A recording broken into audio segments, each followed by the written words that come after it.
My health's been declining recently. To support my mother-in-law with her health issues, our family decided to temporarily live in her house, and so began our days of being constantly bossed around by my mother-in-law and brother-in-law. Then, one day, as my husband was driving, a call came in from my mother-in-law on his cell phone. Because of the poor signal, we put the call on speaker mode. Is she still alive? Stubborn, isn't she? If I wasn't there, she might have seriously been dead. Unaware that they were on a call, the two began their alarming conversation.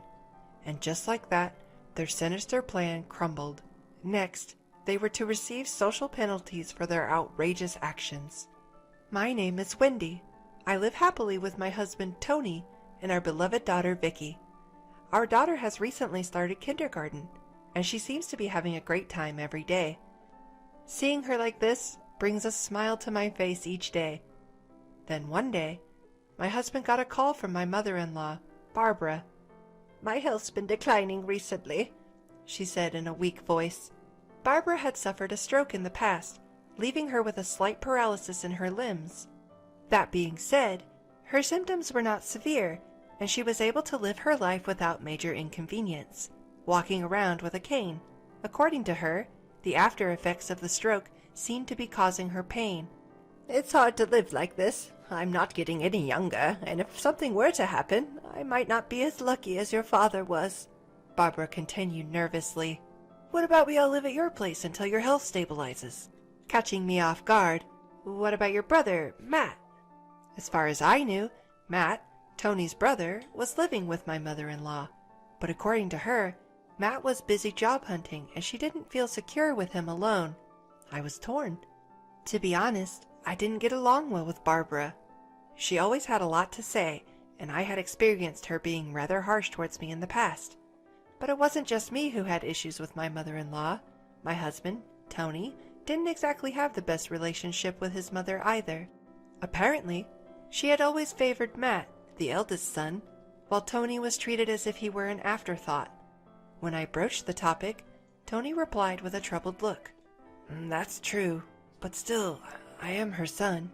Indeed, this seemed like a sentiment typical of Tony, a man of strong responsibility. Out of respect for my husband, I agreed to the temporary move to my in-laws' house. Moving homes is a big deal. Fortunately, our home and the in-laws' home aren't too far apart. Our daughter Vicky probably won't even need to change her kindergarten. Also, Vicky herself seems fairly excited about the idea. So I convinced myself, thinking, it's just until Barbara's health improves. With that, we started our life at my in-laws' house. But my burden turned out to be more than I expected. First off, the house itself is pretty old, and its size means housework is quite a struggle.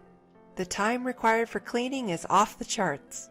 What's more, the volume of cooking and laundry has nearly doubled.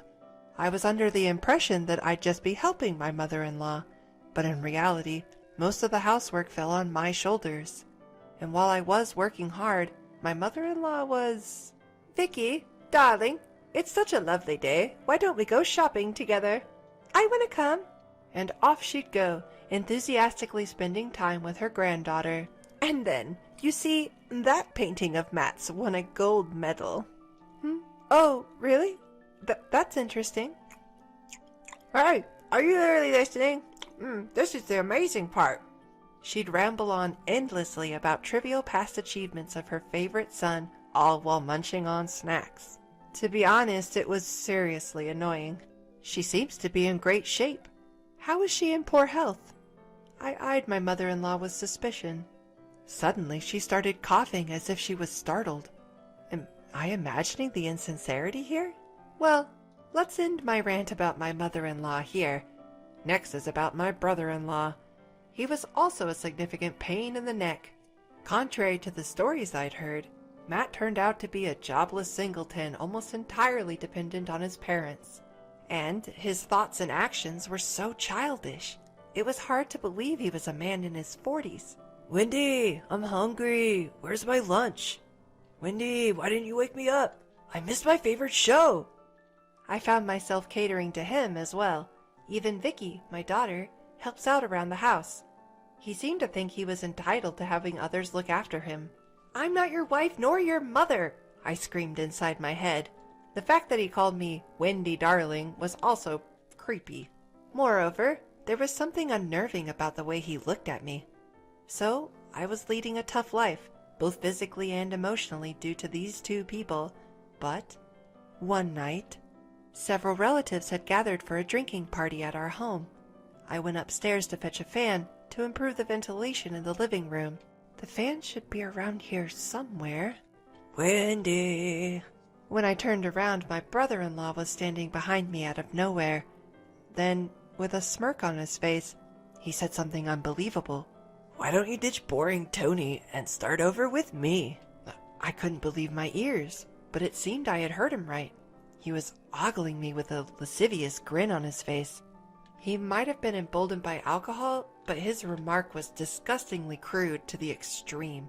"Brother-in-law, you're clearly too drunk. That's not funny, even as a joke." Huh? Are you saying you want to reject me? I might spill your secret to Tony, you know. What? I don't know what you're talking about. I'm busy, so I'm gonna leave now. With that, I tried to ignore him and head downstairs, but he forcefully grabbed my arm out of the blue. Come on, I'm way better than Tony. "Stop it! Just stop!" Startled, I jerked my arm away from my brother-in-law.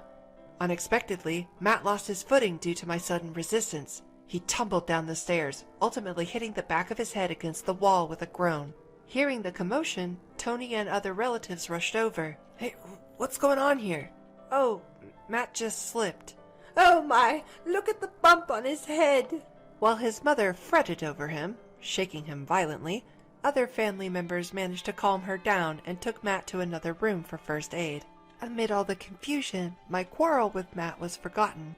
I contemplated whether to tell Tony about Matt's advances, but decided to stay silent for now, not wanting to cause unnecessary worry. If Matt's actions escalated, I would speak up. With that thought, I made my way towards the living room where everyone was gathered.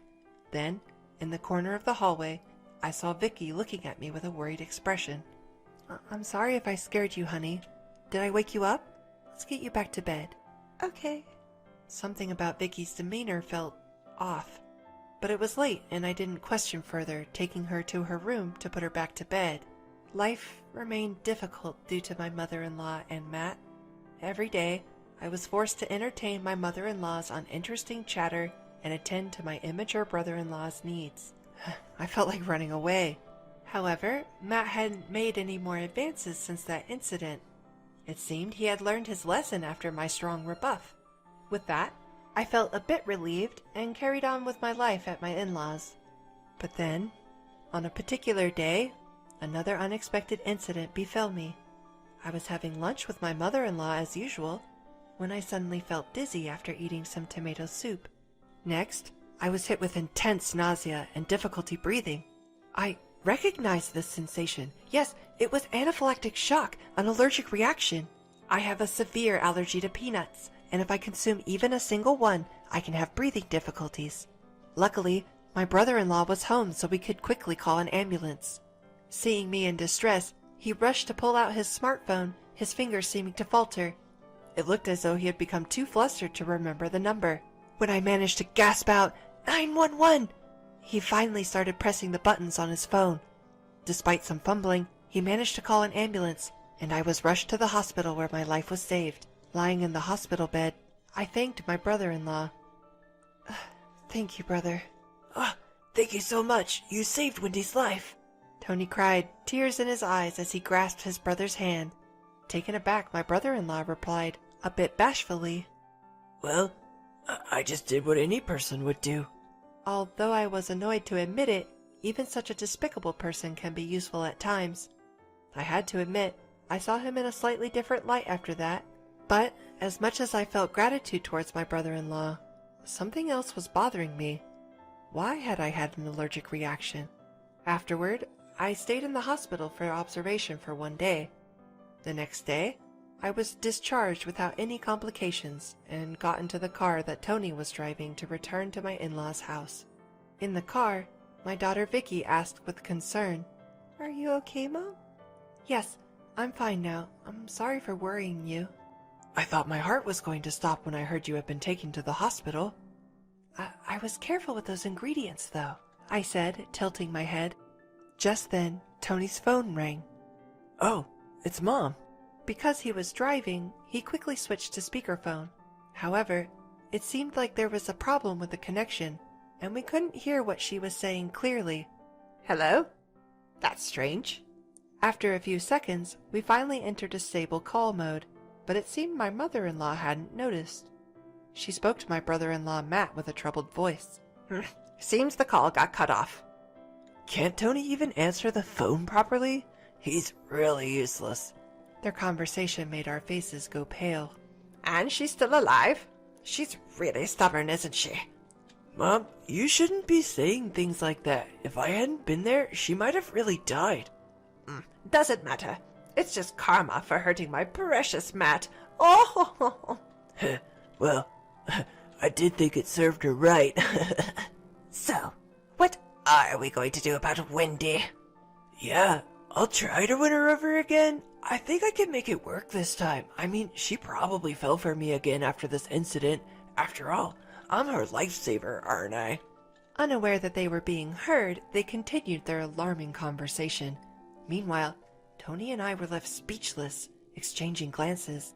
Later, we arrived at my in-laws' house later than scheduled. You sure took your time. Tony, you should have answered the phone. I wanted you to get something on your way back. They greeted us as if nothing had happened. On the other hand, Tony and I had stern looks on our faces. Well, we had to stop by the police station.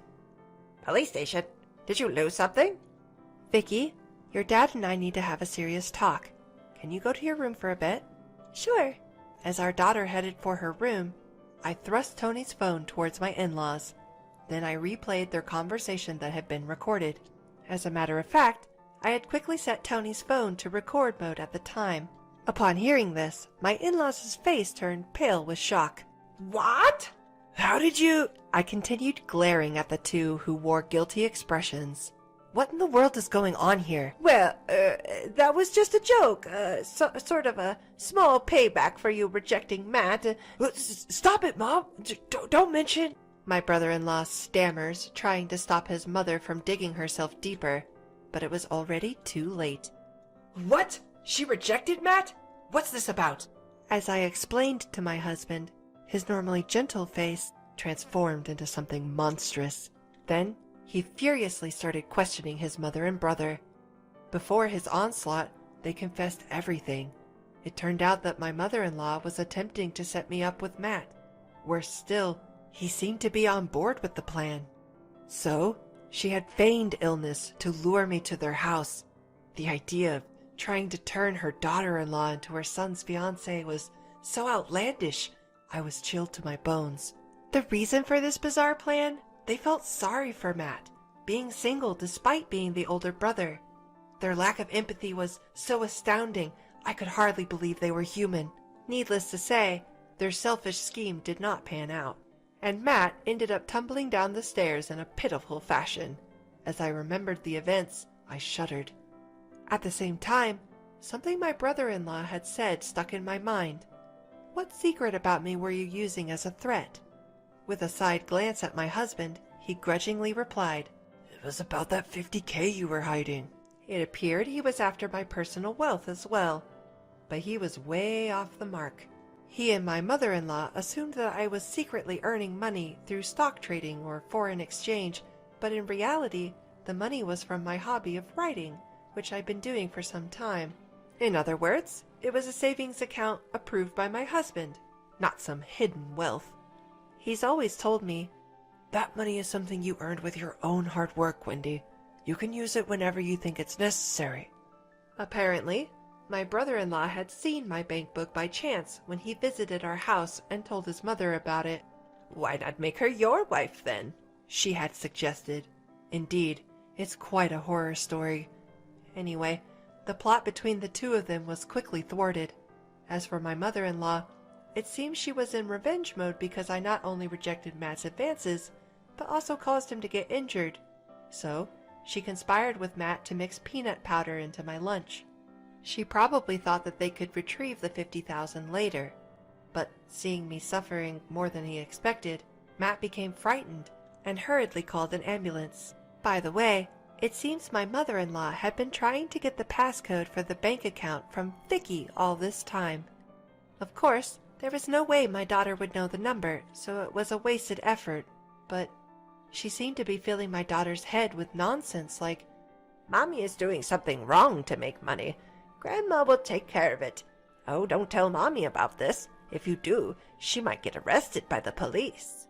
That day, the mystery of my daughter's strange behavior towards me was finally solved. What were you thinking? Scaring your own grandchild like that? Aren't you ashamed of trying to steal your younger brother's wife? I always thought you were a fool, but I never expected this. As Tony voiced his anger and disbelief, his fists trembling, Matt, perhaps feeling his pride hurt, retorted, Hey, don't get cheeky just because you're my younger brother. I'm way more handsome than you. If I had met Wendy before you did, she would have definitely married me. This further fueled Tony's anger, but there was someone even angrier than my husband. Yes, that was me. You have got to be kidding. Tony is a decent human being unlike you. There's no way I would marry a deluded jerk like you, even if hell freezes over. You middle-aged narcissist. Grow up and stop adding darling to my name. Before I knew it, I was shouting every insult I could think of. Matt seemed to shrink under my intense glare and harsh words. Regaining my composure, I cleared my throat and told them in a calm voice, Anyway, your actions have crossed the line. I almost died, so I will be filing a criminal complaint for assault. Please pay the damages. I consulted at the local police station earlier. They advised me to discuss this with you first since we're family, but I have no intention of doing that now. No way. You're going to sue us? Faced with our wrath, the two of them were pale as a ghost, prostrating themselves on the ground. Then they started to plead with us in trembling voices, trying to get us to drop the lawsuit. Wait, we didn't think you'd be hurt that badly. Yeah, that's right. It was just a spur-of-the-moment thing. Forgive us. We're family, right? At their pleas, Tony and I exchanged looks and started discussing. Just then, Vicky entered the room. Perhaps she was bothered by the commotion. Suddenly, my mother-in-law said with a forced smile, Oh, come on, Vicky. We're a little busy right now. Let's go back to your room. At that moment, I hastily called out to my daughter, Did you by chance tell your grandma about Mommy's peanut allergy? Yes, she told me to tell her about you, so I said that even one peanut would make it impossible for you to breathe, and you'd die. As I gently stroked my daughter's head, I then sent a cold glare at the two of them. There's no room for sympathy here. Accept your social sanctions quietly. And so, the two of them, cast aside by me, were stunned and fell apart on the spot. Later, we hired a lawyer and formally charged my mother and brother-in-law with assault. Because it was a family dispute, they didn't end up in prison, but they had to pay about 13 grand for my medical expenses, compensation, and the like. Naturally, neither of them had any savings to cover this, having led such a dissolute life. In the end, they reluctantly sold their family home for cash and made the payment. And as for the two of them now without a home, Oh, it's going to be a little cramped in that house if all 5 of us are going to live there. Tony, when are we gonna do the extension and remodeling? unbelievably, they seemed fully prepared to live in our house. These people are truly hopeless. Of course, such a ridiculous proposal wouldn't stand a chance. What kind of nonsense are you spouting? Talk in your sleep when you're asleep. It was probably an explosion of pent-up frustration. The two of them, vehemently rejected by us, hastily left the scene. We heard that they later rented a room in a rundown apartment. They are said to be living a tough life, surviving on the wages my brother-in-law earns from his part-time job. On the other hand, we had returned to our own home for the first time in half a year. Such a peaceful atmosphere. I breathed a sigh of relief. I'm sorry. It's my fault for deciding to live together. I should have thought more about it. Don't worry about it. It's your seriousness that I like. That's why I married you. Yes, my husband Tony often gets the short end of the stick due to his serious nature. But that's why... No, precisely because of that. I respect him. I continued speaking to my dejected husband. You looked brave and cool when you punched Matt. Violence isn't good, though.